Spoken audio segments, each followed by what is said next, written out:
I Hey, Marianne. there's a lot of talk about releasing, Mhm. and I know that some of the oils encourage releasing. I Mhm. know what that means. Mhm. However, I think I'd like a deeper understanding of the process of releasing. I mean, Sure. that Yeah, yeah, yeah. doesn't Sure, mean sure.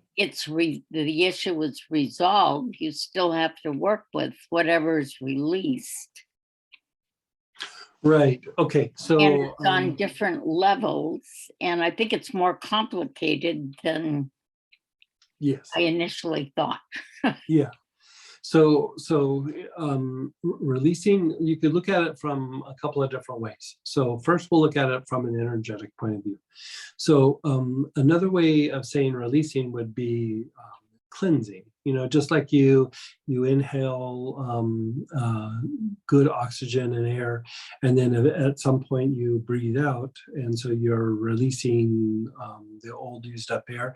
The same thing would happen with energy in the body. And so sometimes what happens when we're having a little bit of a health issue in a particular area or emotional, mental, is that the area has gotten congested or energetically stagnant. And so that doesn't allow for fresh energy to come in and old energy to leave. It's just like if you were exhaling some air from your lungs, but you only released about 20%, then when it came time to breathe in again, you really only have the capacity to take in that 20% again, right? You can't take in another big, full, deep breath. And so whenever you're looking at that, you're basically looking at what you would call like blockages. You know, you're releasing a blockage. And so that could be flow of energy through the body, through the meridians, you know, which run like up and down the arms and legs and through the organs and things like this. So you're releasing blockage in that area that allows energy to flow to feed all these different areas, or from the energy centers and the chakras themselves. And so when you start to look at it emotionally and mentally, releasing could be the letting go of an old emotion, like letting go of anger, letting go of hurt. It could be the release, the letting go of that or the expelling of that, so that, you know, say you have this much anger that you're dealing with, and if you're able to let go of some of that emotionally, the anger might go from here down to like there, and then again, you know, you keep releasing it until pretty soon you think of that the situation that would trigger the anger or the angry response, and all of a sudden you're like, yeah, it doesn't really bother me anymore. So that would be the byproduct of releasing something, right? And then mentally, releasing would manifest as a reduction of repeated thoughts or thought processes, or a shift or change in attitudes, opinions, even beliefs to a certain extent, you know, because a belief is just um, um, almost like a predetermined way to act or behave regardless of the information coming in. And so, you know, sometimes beliefs are good and based on positive things, and sometimes they're a result of trauma and you know, just repeated experiences. And so even the breaking down of the belief so that it can be rebooted to a more current way of thinking, instead of resorting back to, you know, the trauma time that could be 5, 10, 20, 30, even, you know, 40 years ago, you know. And so releasing in the mental body would be a breaking down of thought processes, repeated thoughts, unwanted thoughts, um, opinions, beliefs, things like this. And so the difficulty is that sometimes parts of our body and our emotions and even the mind can be in an agitated place. And so, like if we look at what we just said at the mind, you're releasing content. There's pieces of information that you're letting go of, and even in the emotions, you're releasing like a feeling, right? But what can happen is there can be agitation in certain body systems or something tied to generating physiological emotions where it's in an agitated state, and it's not really related to the content of what happened. It's not related to the story. It's just that something happened, it caused the body to be agitated, and it will continue to keep generating, say, like a traumatic response or an anger response or feelings of despair, whatever it may be.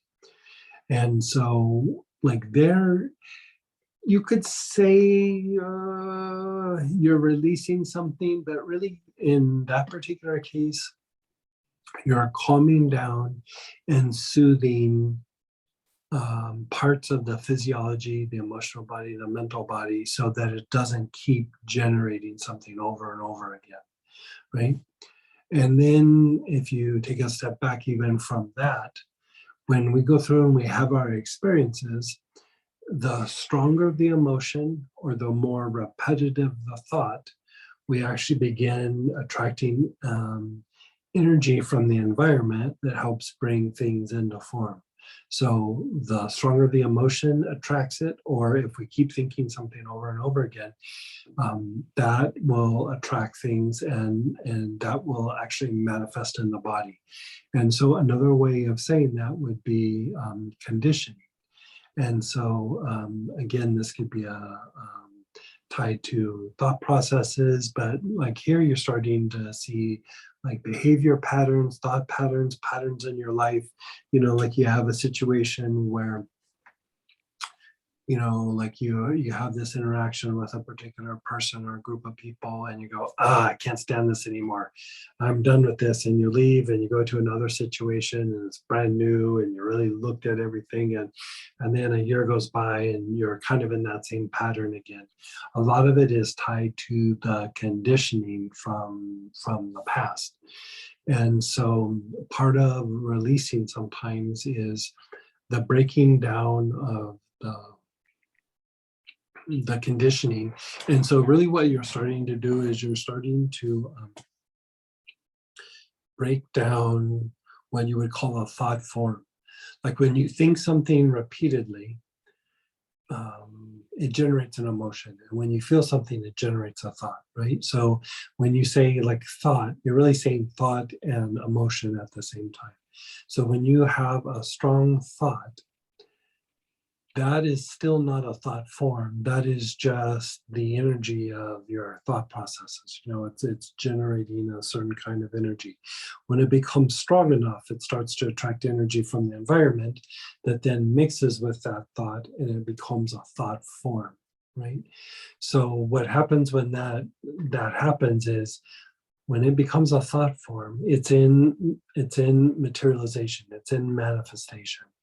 And so it has a little bit of consciousness. It's not super bright, it's not super anything, but it's just it wants to reproduce, it wants to re-experience things that is associated with what it is. It wants to expand and grow just like everything else that's in form. And so part of releasing when it comes to a psychological energy is the ability to break that down so that you separate the thought energy from the energy from the environment, right? You would also refer to it as an elemental, right? So you would separate the two, and that actually is a form of releasing. And so that is tied to your lymphatic function. Your lymphatic function is how your body breaks down old ways of thinking, old thought processes, old conditioning, so that it can constantly reboot and be in a more current situation. And so over a period of time, it can, if the lymphatic system is really functioning well, you'll notice that the mind is kind of dynamic. If the lymphatic system is really stagnant, it makes the mind really foggy and it makes it really hard to think. Some of it is the brain is just physically a little bit toxic, and some of it is there's so much of this conditioning that is actually slowing down some of the cognitive processes in the mind. And so when you do meditation, when you bring in points of like stillness, when you're chanting mantras, when you're doing intense prayer work, actually even when you're just being super loving to, you know, anybody or anything, like, you're being loving towards even an animal or something, that actually displaces lower vibrational energy. And the lower vibrational energy that we're talking about is the energy from the environment or the elementals.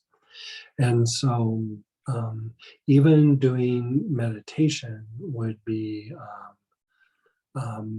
releasing.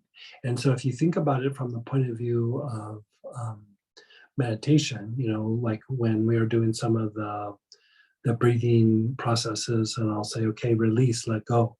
You're letting go of what you are focused on or your attention at the moment. So you're letting go of the thought process in that moment, just to have a little bit of an expansion. And when you do that, you're actually displacing lower vibrational energies.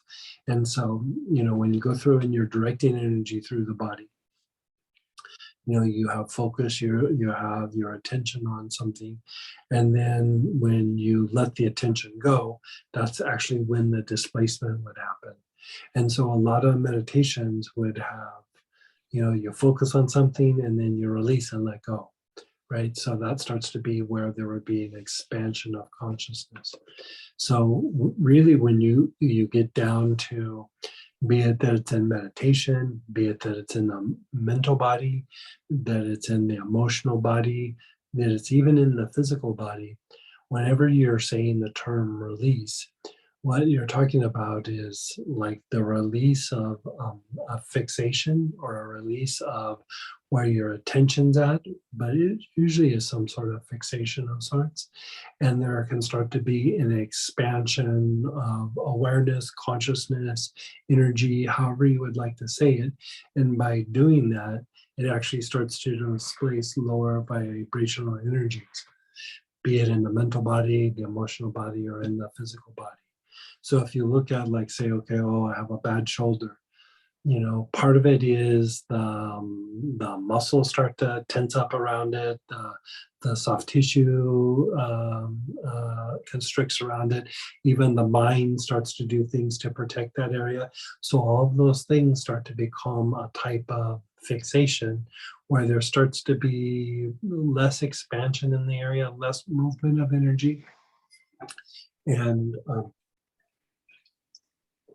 restriction of blood flow, nerve flow, and energy in that area. And the energy is basically tied to the life force. So energy is the fuel or the gasoline that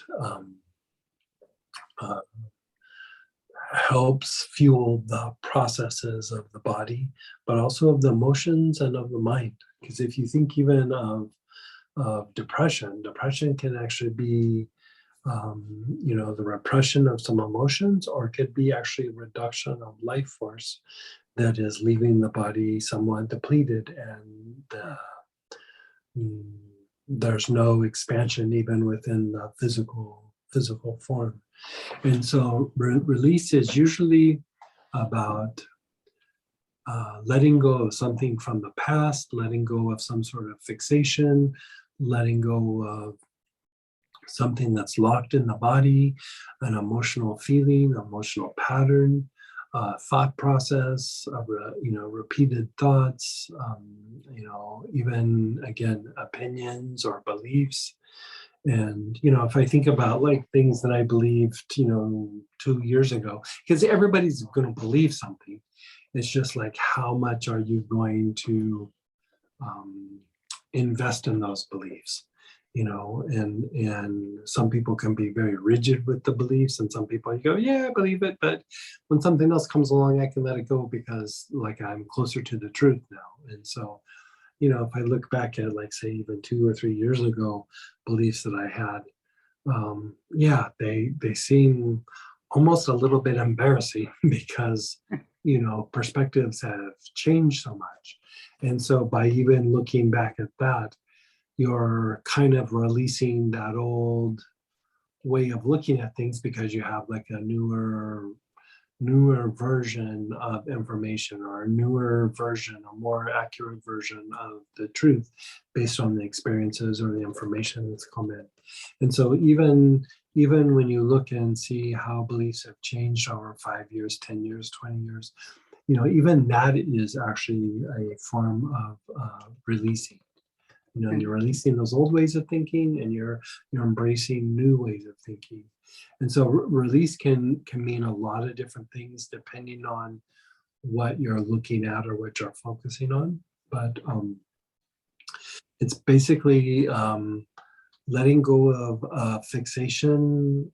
And fixation doesn't necessarily mean that you're constantly thinking about it. It's like it's just something that gets locked in the body, or it's something that gets locked in the emotions. It's a program that just keeps running over and over again, and you break it down and let it go. And so even bringing stillness to the mind is a form of release. You're releasing the chaotic thinking that was there before. And so it can have lots of different manifestations, but the idea is to allow for something new to come in, being that empty vessel, or allowing for more spontaneous action. When you think of conditioning starts to be repetitive, both in emotions and thoughts and behaviors, things that happen in the body. And when you're cultivating like a more spontaneous action activity, or practicing some form of emptiness, you're really undoing conditioning from the past. So even that practice is a form of releasing something. Does that help? It sure does. Thank you. It's a lot of information, but right on. Yeah. Thank you. Good. Thank you so much. You're so welcome.